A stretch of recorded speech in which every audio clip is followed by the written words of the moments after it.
I love seeing people from all over. Jess in New Mexico. That's exciting. I love to see how far stretched. Where are we reaching? Southwest Florida. Excellent, Jessica.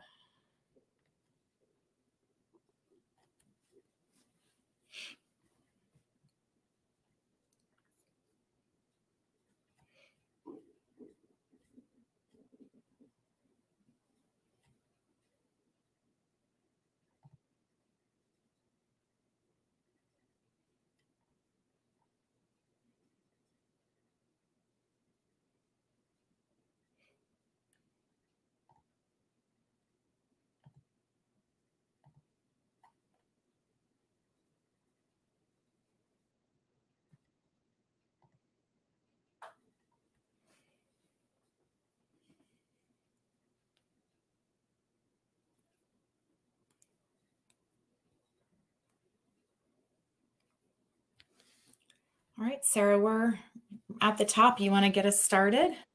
Great. Welcome, everyone. I hope your day of conference and talks is going well so far.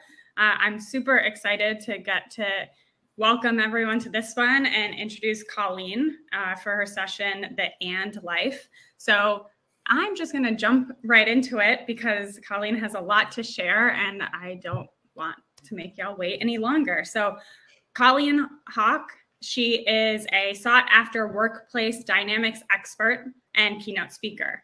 She is the founder and CEO of the corporate Refinery, a consulting and training firm that works with some of the world's largest companies to forge new paradigms for women and what leadership means for today's world. So obviously very, very relevant to the Women in Product Conference. And I think the people at this session are just going to have a lot to relate to. Her passion grew from her 15 years as a corporate executive, where after suffering her own breaking point, she transformed her personal circumstances and inspired others across the organization to impact cultural change. Colleen is a multiple-time contributor to Forbes and is also the co-author of 2 books, including the bestseller, Women Who Ignite. Married with 3 children, she's currently based in her native area of Southern California, which she told me is the only place she's really ever called home. Colleen, welcome and take it away. All right. So my mom, Kathy, she returned to her full-time nursing career shortly after I was born. And so she would only see me for a few minutes in the morning and then not really again until just before dinner time.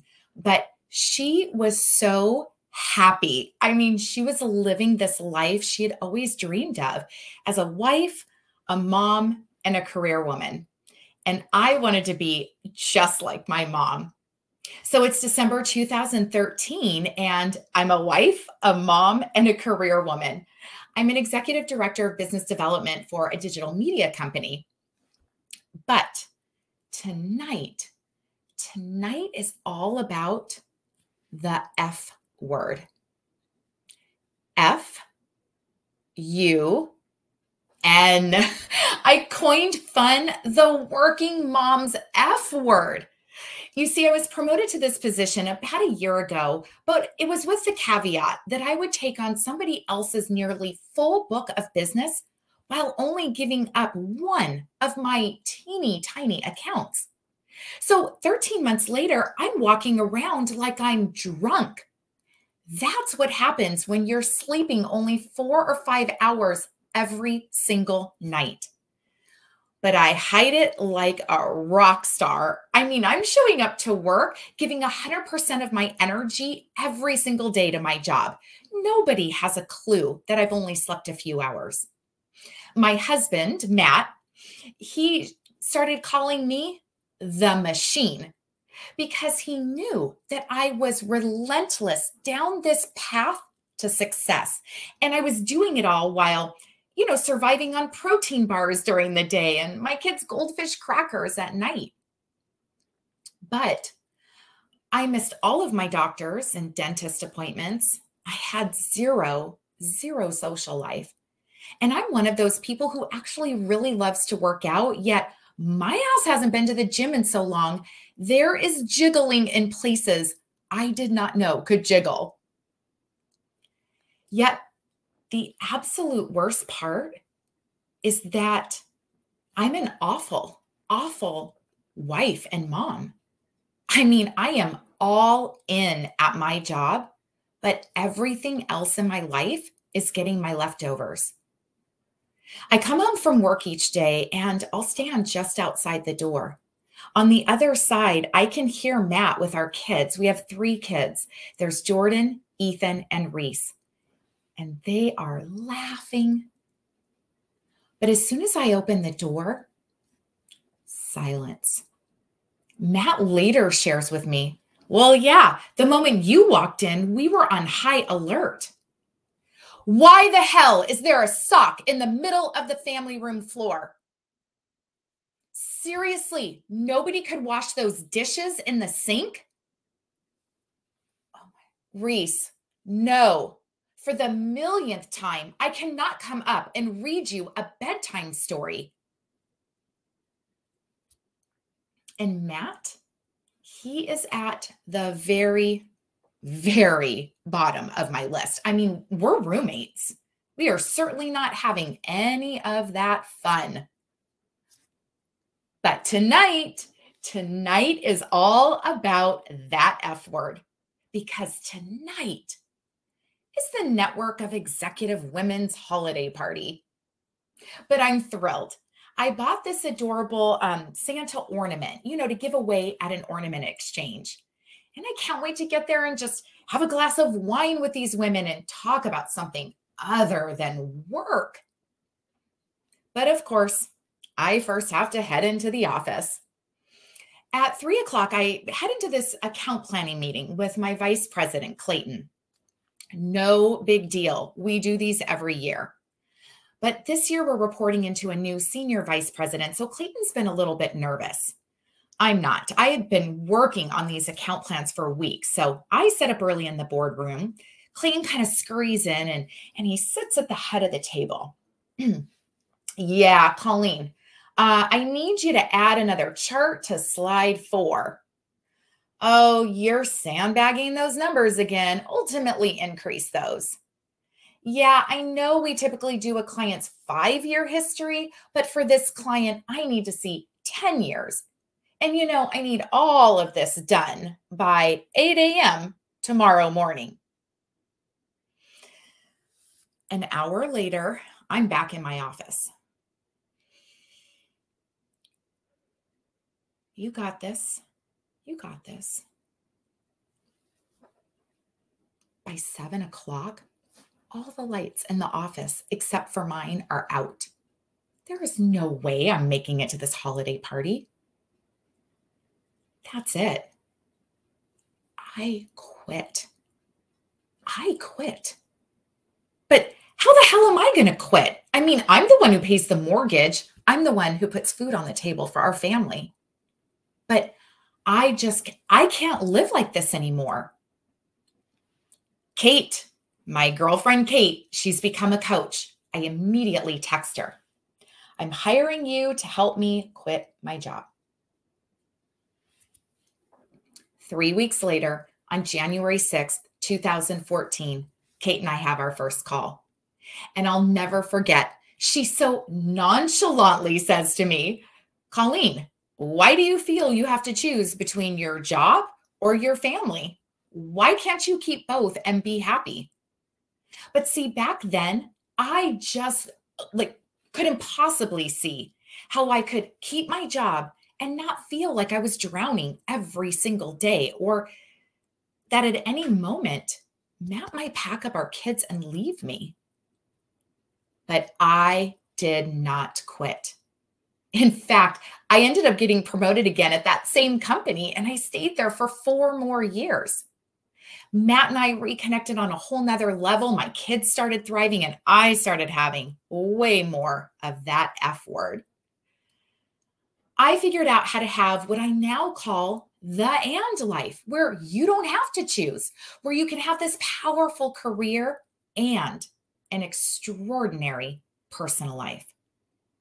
What I didn't realize at that time is that I was completely burned out. So I'm excited to be here with you today. to talk about this and life and burnout. Unfortunately, burnout has become a household term in the past 2 years. It became the top reason that 40% of employees left their job last year. And unfortunately, the impact for women is even greater. 1 in 3 women are now considering downshifting their careers or leaving the workforce altogether, something they would have never even considered the year before. I want to help you avoid this consideration. I don't want you to feel that you have to choose between one or the other, whether that's, your job or family or health or wellness or philanthropy that you volunteer for. I want you to be able to stay in this powerful career. Do not quit. Now, just one of the reasons that I don't want you to quit is the financial impact. After considering and taking into account all of the salary increases and lost retirement savings, someone who leaves the workforce loses up to 4 times their annual salary per year. Now, for the average woman, that's a lifetime loss of $600,000. And for women leaders, it's $1 million. So it's time for you to start having the and life. So today, during this session, you're going to walk away knowing how to assess your current situation, then begin designing your life for this resilience, and finally, be ready to reclaim your power. Now, based on my experience, my research, and after working with hundreds of women, I've developed a framework for the and life. Now, don't worry, we're not going through all of this. In today's session, I'm going to be training you on the top 3 critical strategies. Then if you want to learn more, I'll show you at the end how we can connect. But let's go ahead and dive in so we can start living this and life. So, if you can see this, let me switch my screen here. There we go. If you know what this is, you can go ahead and type it into the chat. I'll pull the chat up really quickly. What is this? Give me some guesses.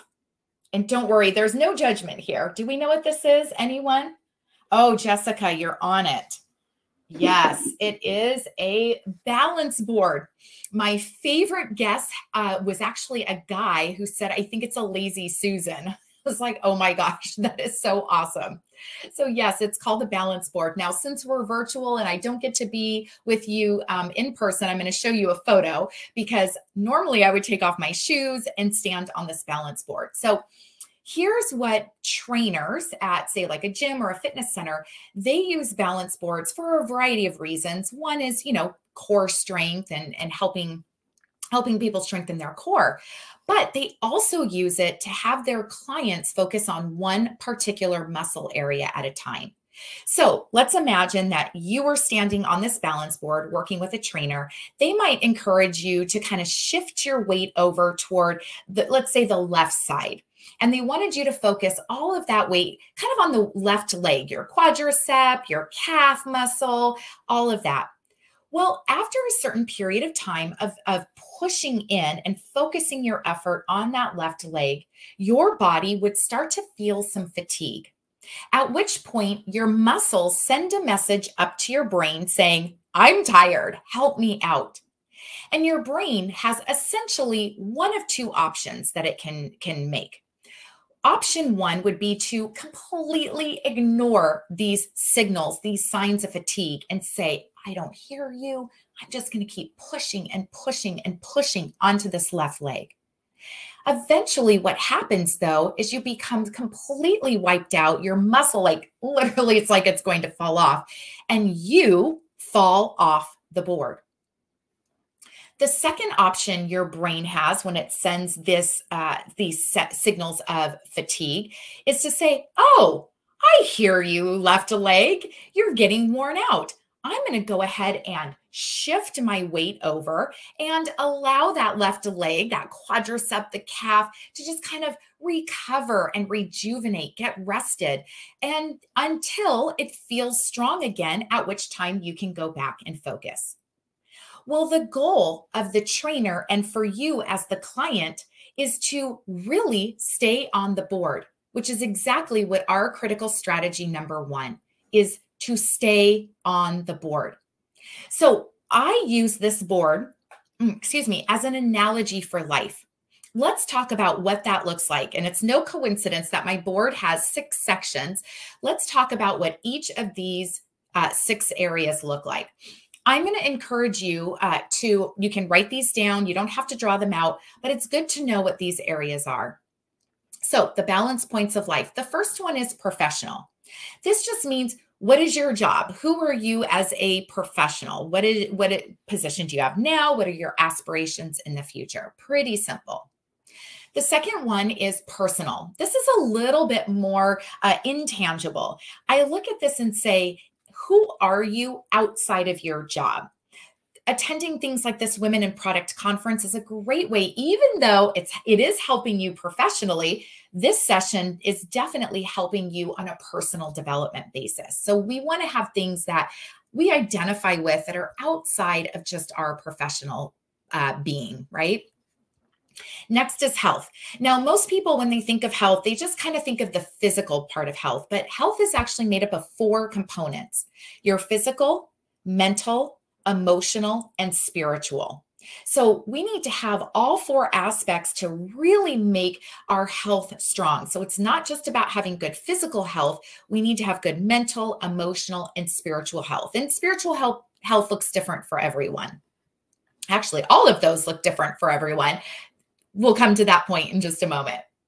All right, the next one is financial. This is obviously the money that you have coming in, how much money you're earning, but it's also how much money are you spending? How much money are you saving? What is your debt? Are you investing toward retirement? So in other words, your entire financial portfolio, that make up part of your balance points of life. Next are your relationships. Relationships include romantic relationships, your nucleus, that's the word I was trying to think of, your nucleus of a family, your extended family, your friendships, your work relationships. So relationships is not just about quote unquote love. It's about all of those people in your life or lack thereof. And then finally is the F word. Whoops. Oop, I got a little too excited about the F word. The F word, for those of you who are just joining us, the F word is fun. We have got to be incorporating some aspect of fun into our life. It actually contributes to health. It'll contribute to you being more professionally sound. It's going to help you personally, your relationships. Look, I am a very serious person. My family knows this. My husband tends to be more the jokester, but it feels good to laugh. It feels good to create things that feel more effortless that we get to enjoy. So that makes up a lot of your balance points of life. So our goal really is not about achieving perfect balance. It's all about staying on the board. And I'll put that back up for you. This is the goal. If you were able to see me standing on this balance board, or I encourage you, if you've never stood on one, go find one, order one. But if you were to see me standing on this balance board, you would see that the entire time I would be doing this little shifting, little back and forth the whole time. There is no such thing as 100% balanced 100% of the time.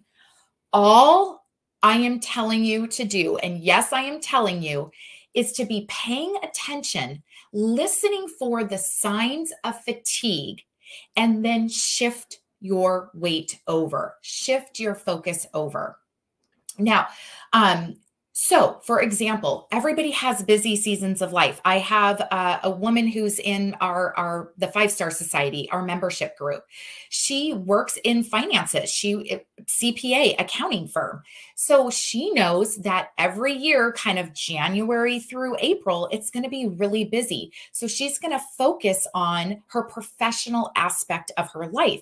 But it's her responsibility to acknowledge when those signs of fatigue set in and shift the focus before she falls off the board. There was a time for me, my mom was actually in the hospital for about 4 months. So I had my focus on relationships. I was taking care of my mom, but I had to pay attention when I started to feel that fatigue. I needed to shift my focus into other areas before I fell off. So all you need to do is try to stay on the board. It's not perfect. It's not perfectly balanced all the time. Prashanti, great. Practice staying on the board physically, and then we're going to get there mentally. Now, here's the challenge. I'm going to make a really good assumption that each of you here is a high achiever, right? So when you think of a high achiever, and I encourage you to type it in the chat, what are some words that come to mind? When I say, oh, so-and-so is a high achiever, what words come to mind? Oh my gosh, two perfectionists just came up. Focused, overtime, perfect, driven, above and beyond, balanced, like crazy, right? These are ambitious, always on, passionate. Oh my goodness, so many. Not satisfied, overachiever, competitive. Yes, yes, and more. Yes. So this is why high achievers like you often miss the signs that you're going to fall off the board. You are accustomed to pushing beyond any discomfort or pain in pursuit of your success. And for those of you that heard my story at the beginning, clearly I know what that feels like because my husband, Matt, called me the machine. Like I had no feelings. I just was, oh, this is what a high achiever is supposed to do, is kind of suffer, and this sucks. And who cares? I'm just going to push past it. This is what you have to do to achieve success. And even though I had acknowledged that I was worn out, I really didn't understand, hey, hold on, like this is crazy town. This is not what we should be experiencing. So how can you know when it's just being this go-getter, trying to be a high achiever, versus when you're getting pretty darn close to falling off the board? So I'm going to give you a tool in order to do that. And I call this the Burnout Barometer.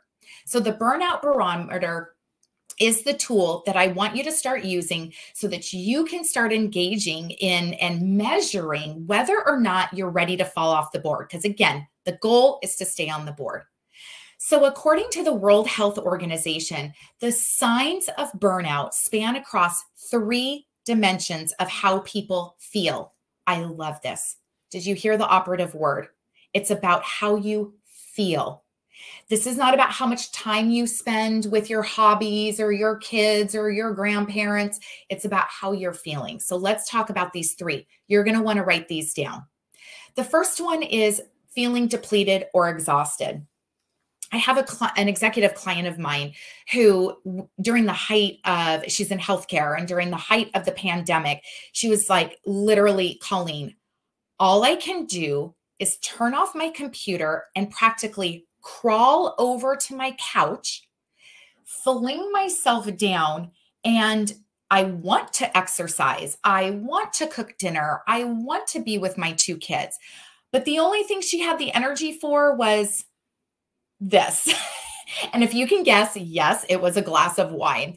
That is being depleted, being exhausted, right? So that's the first sign, is that feeling of being depleted or exhausted. It's usually the biggest one. But there's a second sign. It's being mentally distant from your job or having negative feelings or cynicism about your job. So you may be feeling depleted or exhausted, but the second criteria is that you're almost feeling numb, almost like, who cares? I can't even deal with this. You're calling out sick. It's gone overboard. And then finally, the third one, again, according to the World Health Organization, is a reduced professional efficacy. This means that you, no matter if you were to check all the boxes at work, you got your tasks done, maybe you even completed a project and worked on a product that turned out well, you feel like you suck, that you're ineffective. You have no sense of accomplishment. That's a reduced efficacy. So you are going to do a quick assessment right now. You're going to use this Burnout Barometer. So for each of these 3 dimensions, I want you to rate each one on a scale of 1 to 10. How are you feeling? 1 being, I'm good. I don't feel mentally depleted or exhausted, 10 being like, I could barely even turn on my computer to join this conference today.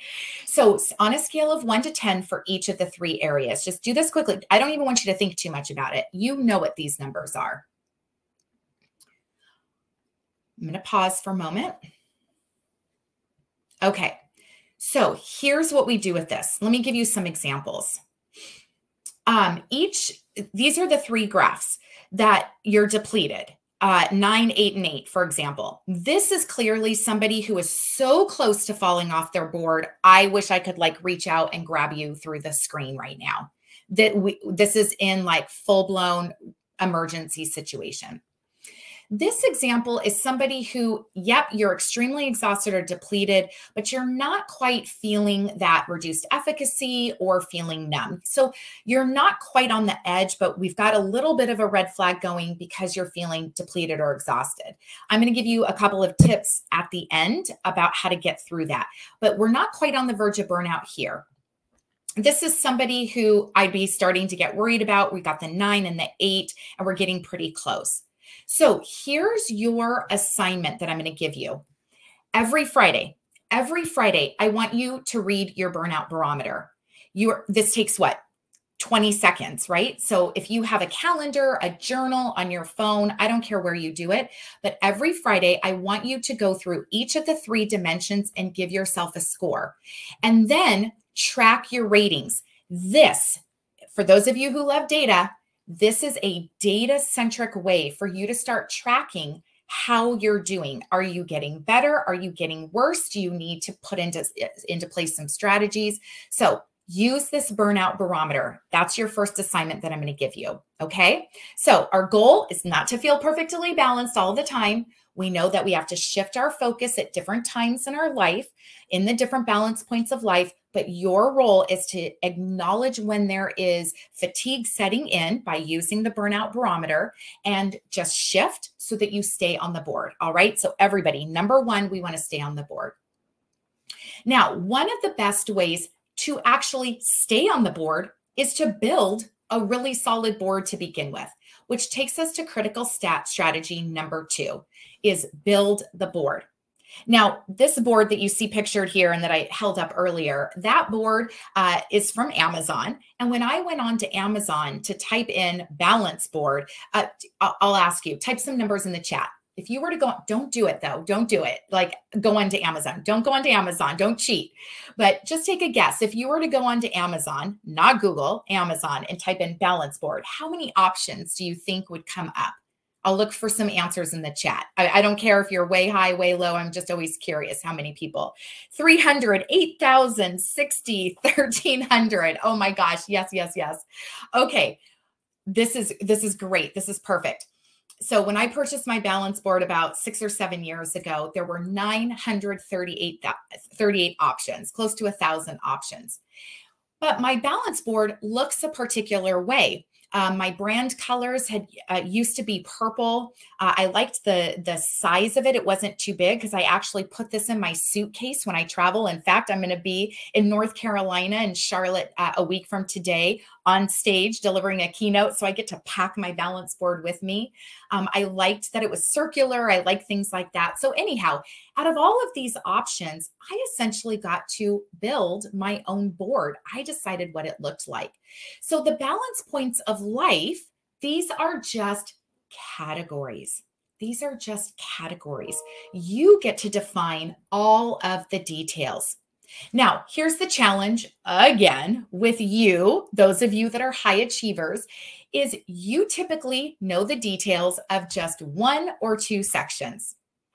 Most high achievers know what they want professionally and financially. And look, when I was offered that promotion going into 2013, I knew exactly what I wanted professionally and financially, and that promotion met both of those criteria. However, I had never built my board in any of the other areas.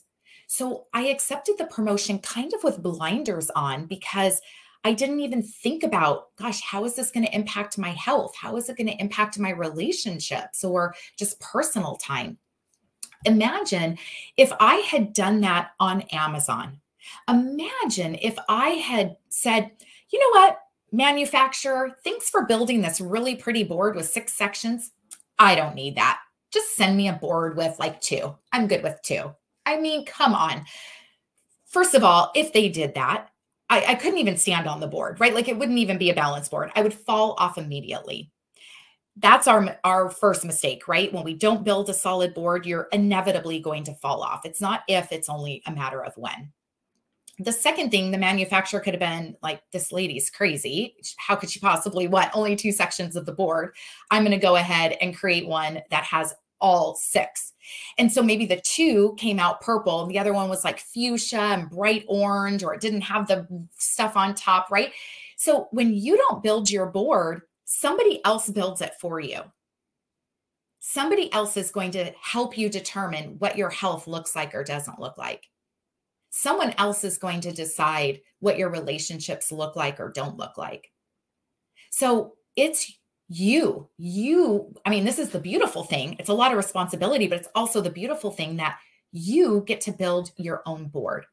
So because of our time today, we don't have time for us to do this live right now, but I'm giving you a homework assignment and it's super simple. This will take you just a few minutes. I want you to start writing a list of 2 or more things that you want to have, be, or do for each of your balance points of life. So you're going to look at health, for example, and say, okay, 2 things you want to have or be or do in that balance points: finance, professional, all of those areas. I typically challenge people to come up with at least a list of, let's say 60, right? It used to be 50, but let's make it even 60, like 10 things in each. And you don't have to do this all at once. This is like a running list. As you go out there in life and over the next, say, 30 days, you're going to compile this list. I want you to be as vivid with the details of it. I want you to be holistic, as I mentioned. And here's the other catch. You don't need to know how. You do not need to know how to do this. This pains me the most. I'll meet people who start to tell me a dream or something that they want in life, and they stop themselves midpoint because they think, well, how I don't know how to do that. I don't have the resources to do that. I'm not good enough to do that, smart enough, wealthy enough. And it just absolutely pains me to hear people say that. So I'm going to challenge you. You don't need to know the how. Just write it down. You don't have to share this with anybody. You don't have to tell anybody what this is. This is just for you. This board is going to be like a North Star for you.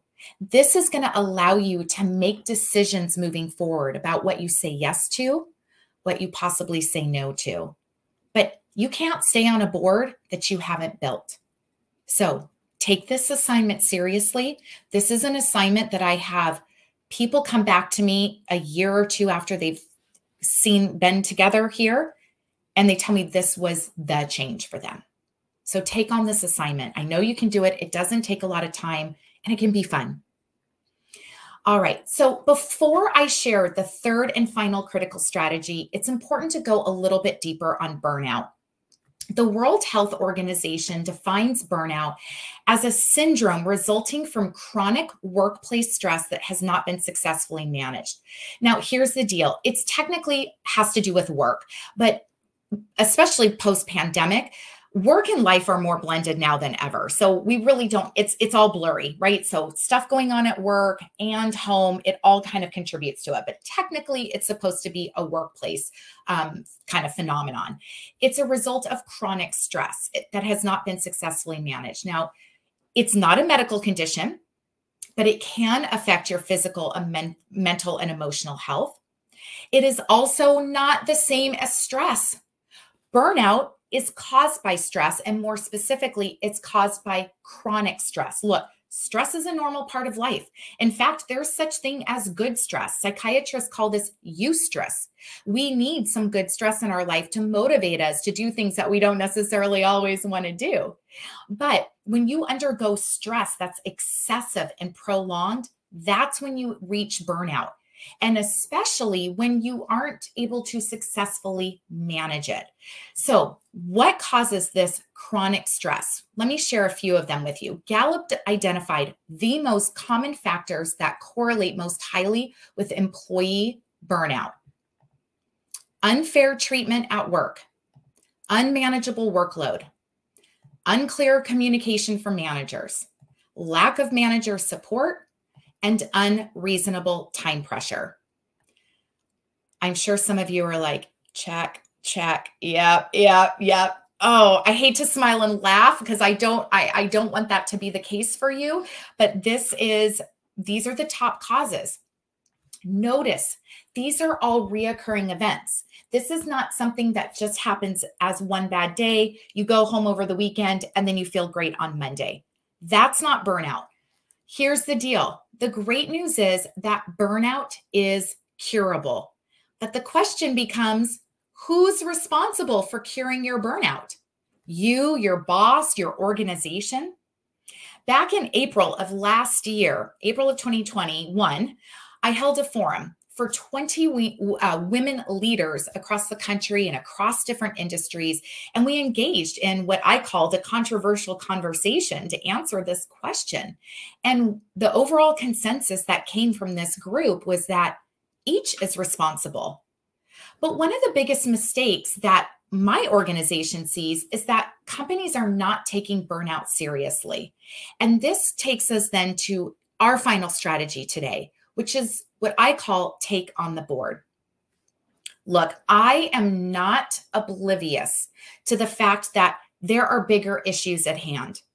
I know that we may need clearer communication on return to office policies. We may need more resources so that your workload is more manageable. There needs to be better parental leave, daycare, taking care of aging parents, leave for that. I am not ignoring those. However, that's not the fight I'm fighting today. Today, I'm fighting for you. What you as an individual can do to immediately impact your own life rather than sitting around and waiting for these bigger issues to be resolved. And that's what Take on the Board is all about. You taking control of your life. But in order to do this, you got to first believe in this one statement: you matter most. You matter most. For some of you, this may feel really uncomfortable. For some of you, you've been taught that you are not who matters most. For those of you that have to take care of other human beings, whether they're older, younger, siblings, you may feel like they come first, not you. But in order for you to be there for those people, for you to be there for your job, your company, for anything else, giving back to your community, the only way is to start to put you first. You can't give to others what you don't have. I was just interviewed on a podcast last week, and they asked me, how can leaders help their team no longer be burned out? And the sad thing is that frontline employees' burnout is starting to decrease, but people managers, their burnout is increasing. And I shared on this interview, we can't have leaders trying to mitigate team burnout if they themselves are burned out. And it's the same for you. You can't take care of other people if you aren't putting you first. So I'm going to give you 2 immediate actions. And the simplest way I can give this to you is these 2 words. I want you to talk and kiss. Now, I know that sounds a little funny. I do that intentionally, so you'll remember it. The first strategy is talk.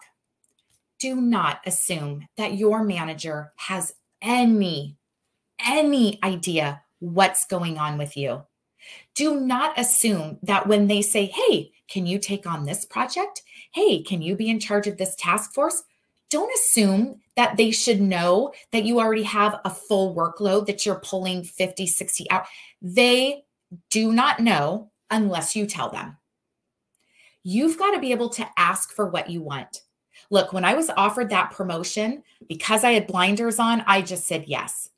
Instead, I could have asked questions. I could have, said, hey, could we make these modifications? Can we pass on some of my other accounts? I could have said no. I'm going to give you a sentence. This is what this sounds like. Thank you for that opportunity, but here are my current priorities. Which ones should we replace with this new request? I'll say that again. Thank you for that opportunity, but here are my current priorities. Which ones should we replace with this new request?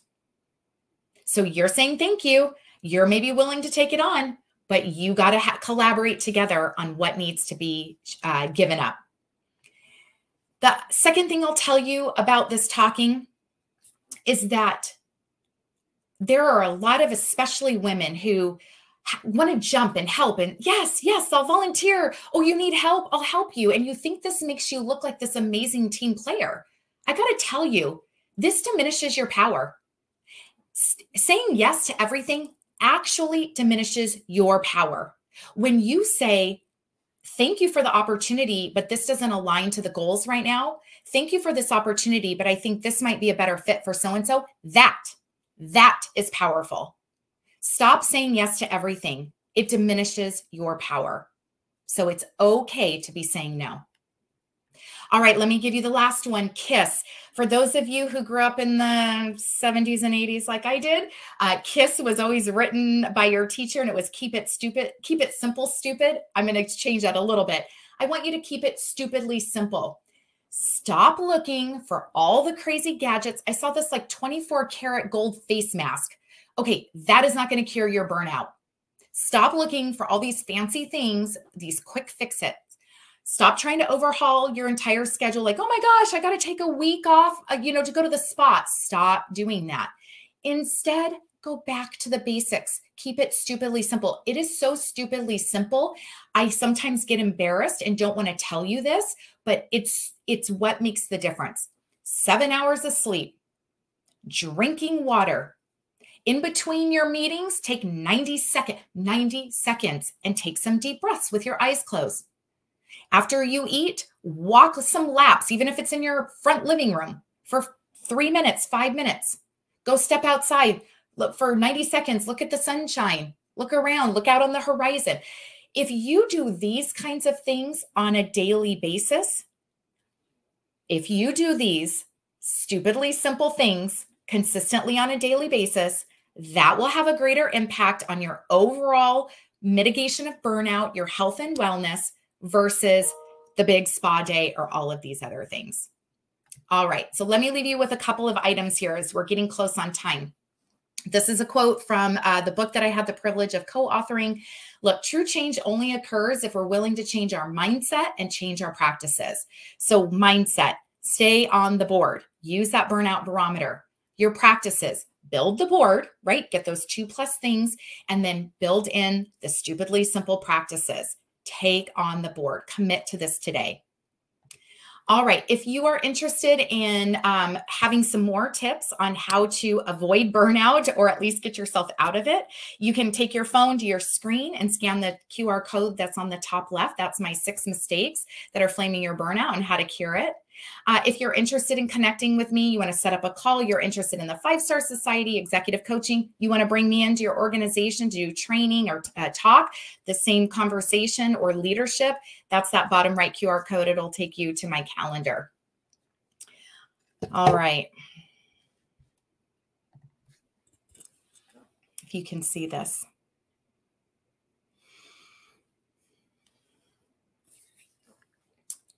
So this is the Santa ornament that I bought that night for that ornament exchange. And I never made it to that holiday party. I hang this ornament on my tree every year.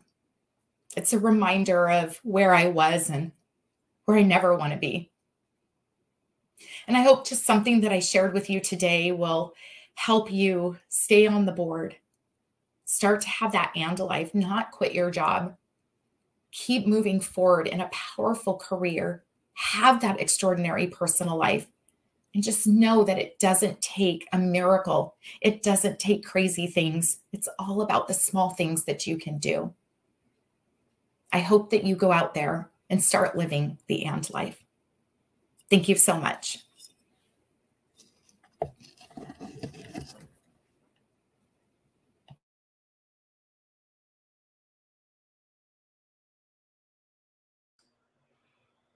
Thank you everyone joining, and thank you, Colleen. Hope everyone has a great rest of the conference. Thank you. Thanks, Sarah. I appreciate you being here.